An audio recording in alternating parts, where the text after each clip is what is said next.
Wel, Joe, croeso nôl, unwaith eto. Fi'n gwybod gyda ni sgwrs yn fras iawn ar ôl gêm Montenegro, ond nôl yn y garfan am yr ail dro yn amlwg. Siw mae'r diwrnod y diwethaf yma wedi bod fel? Ie, wedi bod yn gwych cwrdd lan unwaith eto. Mis pwysig, wrth gwrs. Tro diwetha, camp arbennig o dda. Dwi'n meddwl mae'r boes a pawb yn edrych ymlaen nawr i'r ddwy gêm sydd i ddod. Os allai fynd ati nôl i'r haf neu pryd bynnag nath hwn i gyd ddechrau pan Bellamy'n cael y swydd gyda Cymru, fi'n intrigued i wybod siwr ath y sgwrs cynta yna pan nath e gysylltu gyda ti? Wel, oedd eisiau siarad i fi am y gobaith o fi ddod nôl mewn i'r garfan, ond oedd anaf gyda fi ar y pryd, felly oedd hwnna bach yn problem ar gyfer y camp gyntaf, ond felly oedd hwnna'n siom ar un llaw, ond hefyd o'n i'n edrych ymlaen i falle ddod nôl, fod yn rhan o pethau unwaith eto, ac diolch beth, nath y sgwrs mynd ymlaen ac ges i'r siawns i cael fy hun yn nôl i chwarae. Beth yn gwybod nath e weid wrtho ti, sa'n disgwyl i ti ailadrodd y sgwrs, ond oedd e'n benderfynol o gael ti nôl yng Ngharfan Cymru? Oedd yn weddol penderfynol, ond oedd e ddim yn rhagolmod o pwysau arno fi i wneud rhywbeth o'n i ddim eisiau wneud. Ond dwi'n meddwl oedd yn glir o'r ddechrau, o'n i'n edrych ymlaen i'r posibilrwydd. Ac dwi'n meddwl jyst yn siarad gyda fo ynglyn â beth oedd yn edrych i wneud gyda'r tîm, y ffordd oedd eisiau chwarae. Oedd e'n gofyn am help fi fel chwaraewr, ond hefyd chwaraewr gyda profiad i fod yn rhan. Oedd e'n meddwl oedd eisiau rhywun fel hwnna yn y tîm, ac o'n i'n ddiolchgar i clywed hwnna. Ie, faint nath hwnna apelio at ti, actually, y ffaith yn amlwg cymaint o brofiad y ti, cael dystyried fel un o'r chwaraewyr gorau sydd wedi chwarae dros Gymru, y ffaith bod Craig Bellamy'n dod at ti am help a'n gweld ti fel y fath o ffigwr all fod yn rhan bwysig ar y ca, ond hefyd oddi ar y ca. Faint nath hwnna apelio o ran wneud y penderfyniad? Ie, oedd hwnna'n rhan. Oedd sawl peth, dwi'n meddwl, adio gyda'i gilydd. Dwi'n meddwl o ran chwarae dros Abertawe, mae pethau wedi newid o 2 flynedd nôl. Dim yn chwarae mor gymaint o munudau a gemau, felly mae'n sefyllfa hollol wahanol i fi.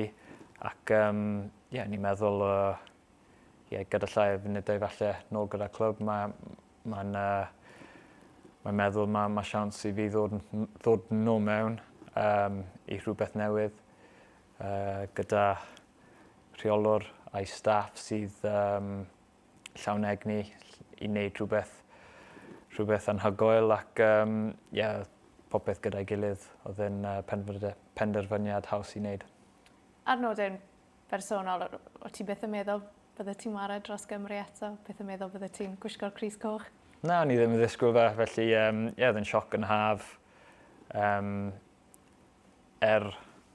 Ddath Craig mewn, nes i ddim meddwl am fy hunan, ac a fi dde'n gofyn i fi ddod nôl, felly oedd e'n sioc, ond sioc neis, ac anrheg gwych i fod yn rhan o pethau unwaith eto. Oedd gweithio gyda Bellamy a hefyd gweithio yn amlwg gyda'r holl chwaraewyr newydd sydd wedi cael eu cynnwys yn y grŵp erbyn hyn. Oedd e beth o ti'n disgwyl cyn ymuno nôl ar garfan? Achos nes i chwarae gyda Craig. Dwi'n gwybod personoliaeth fe, dwi'n gwybod faint mor arbennig oedd e fel chwaraewr, ond hefyd o ran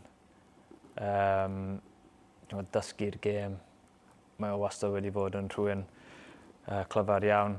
Felly, dwi ddim wedi bod yn sioc gyda'r ddechrau gwych mae wedi wneud.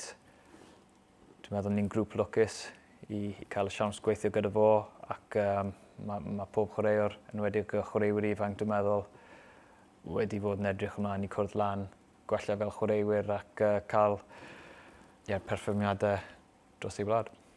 Fi'n gwybod beth ti'n siŵr fod ddim yn edrych ymlaen at y dyfodol gormod, ond fel wedys ti, nes ti wario gyda Craig wedi rhoi unrhyw ysbrydoliaeth neu syniadau i ti o ran os i ti'n gobeithio mynd mewn i hyfforddi rhyw ddiwrnod? Na, ni wedi siarad am dod nôl fel chwaraewr, ond hefyd oedd e'n siawns i fi ac nath Craig ddweud hwn i edrych a sut maen nhw'n gweithio.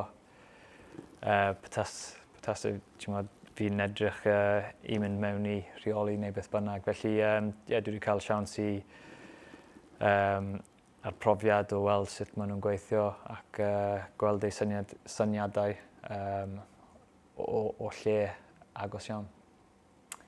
Y ddwy gêm yma sydd i ddod, Joe, dwy gêm ôl ar ymgyrch. A mae'n deg i weid hefyd, siŵr o fod y ddwy gêm anodda Twrci oedd i cartre a wedyn gorffen gyda Gwlad yr Ia yng Nghaerdydd. Ie, ddwy gêm i edrych ymlaen i. Pob gêm gartre fel ni'n gwybod, bydd yr awyrgylch yn gwych. Ac ni'n edrych ymlaen i perfformio yn hwnna, ond yn gyntaf, gêm oedd i cartref yn Twrci, lle dwi'n meddwl fel chwaraewr, wastad yn edrych ymlaen i chwarae.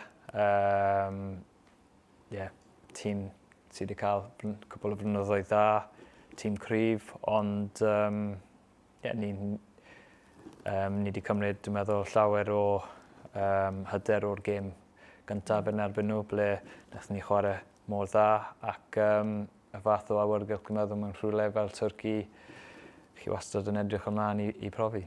Ie, achos o ran meddylfryd y grŵp, chi heb golli o dan Bellamy hyd yn hyn chwaith, a'r ffaith bod chi'n mynd mas i Twrci, dwi ddim yn teimlo fel should spell yn ôl o'n i mas yn wario nhw llynedd, fi'n gwybod yn amlwg o ti ddim yn rhan o hwnna.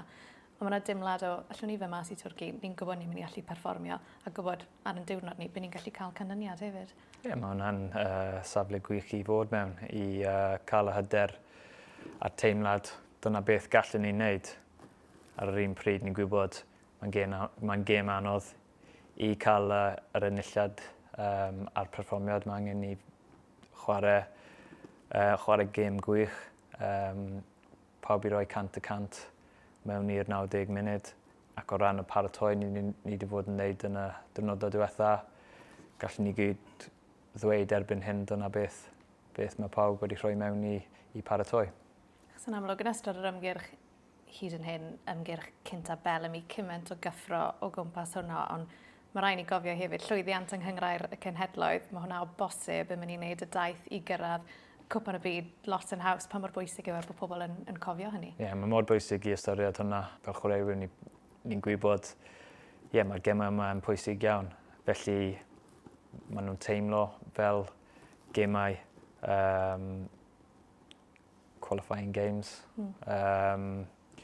Achos, gallen nhw chwarae rhan ac mae pawb yn gwybod cyrraedd cwpan y byd yw'r targed, yw'r prif targed i pawb yma. Joe, diolch yn fawr. Diolch.